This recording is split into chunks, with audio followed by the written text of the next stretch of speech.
Le Deutéronome, chapitre 11. Tu aimeras l'Éternel ton Dieu et tu observeras toujours ses préceptes, ses lois, ses ordonnances et ses commandements. Reconnaissez aujourd'hui ce que n'ont pu connaître et voir vos enfants, les châtiments de l'Éternel votre Dieu, sa grandeur, sa main forte et son bras étendu, ses signes et ses actes qu'il a accomplis au milieu de l'Égypte, contre Pharaon, roi d'Égypte, et contre tout son pays. Reconnaissez ce qu'il a fait à l'armée d'Égypte, à ses chevaux et à ses chars, comment il a fait couler sur eux les eaux de la mer Rouge lorsqu'il vous poursuivait et les a détruits pour toujours. Ce qu'il vous a fait dans le désert jusqu'à votre arrivée en ce lieu, ce qu'il a fait à Dathan et à Abiram, fils d'Éliab, fils de Ruben, comment la terre ouvrit sa bouche et les engloutit, avec leurs maisons et leurs tentes, et tout ce qui était à leur suite, au milieu de tout Israël. Car vos yeux ont vu toutes ces grandes choses que l'Éternel a faites. Ainsi vous observerez tous les commandements que je vous prescris aujourd'hui, afin que vous ayez la force de vous emparer du pays où vous allez passer pour en prendre en possession, et afin que vous prolongiez vos jours dans le pays que l'Éternel a juré à vos pères de leur donner, à eux et à leur postérité, pays où coule le lait et le miel.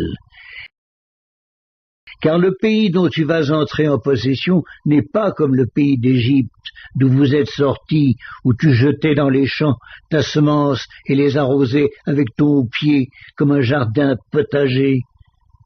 Le pays que vous allez posséder est un pays de montagnes et de vallées, et qui boit les eaux de la pluie du ciel. C'est un pays dont l'Éternel ton Dieu prend soin, et sur lequel l'Éternel ton Dieu a continuellement les yeux du commencement à la fin de l'année. Si vous obéissez à mes commandements que je vous prescris aujourd'hui, si vous aimez l'Éternel votre Dieu, et si vous le servez de tout votre cœur et de toute votre âme, je donnerai à votre pays la pluie en son temps, la pluie de la première et de l'arrière-saison, et tu recueilleras ton blé, ton moût et ton huile. Je mettrai aussi dans tes champs de l'herbe pour ton bétail, et tu mangeras et te rassasieras. Gardez-vous de laisser séduire votre cœur, de vous détourner, de servir d'autres dieux et de vous prosterner devant eux. La colère de l'Éternel s'enflammerait alors contre vous.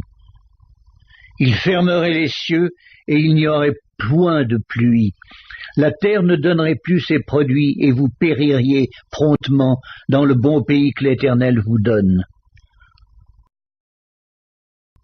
Mettez dans votre cœur et dans votre âme ces paroles que je vous dis.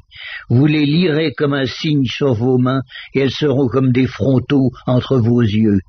Vous les enseignerez à vos enfants, et vous leur en parlerez quand tu seras dans ta maison, quand tu iras en voyage, quand tu te coucheras et quand tu te lèveras. Tu les écriras sur les poteaux de ta maison et sur tes portes.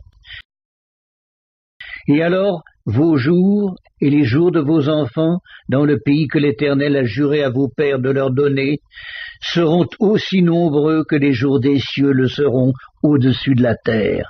Car si vous observez tous ces commandements que je vous prescris, et si vous les mettez en pratique, pour aimer l'Éternel, votre Dieu, pour marcher dans toutes ses voies et pour vous attacher à lui, l'Éternel chassera devant vous toutes ces nations, et vous vous rendrez maître de nations plus grandes et plus puissantes que vous. Tout lieu que foulera la plante de votre pied sera à vous. Votre frontière s'étendra du désert au Liban et du fleuve de l'Euphrate jusqu'à la mer occidentale. Nul ne tiendra contre vous. L'Éternel, votre Dieu, répandra, comme il vous l'a dit, la frayeur et la crainte de toi sur tout le pays où vous marcherez. Vois, je mets aujourd'hui devant vous la bénédiction et la malédiction. La bénédiction si vous obéissez au commandement de l'Éternel, votre Dieu, que je vous prescris en ce jour.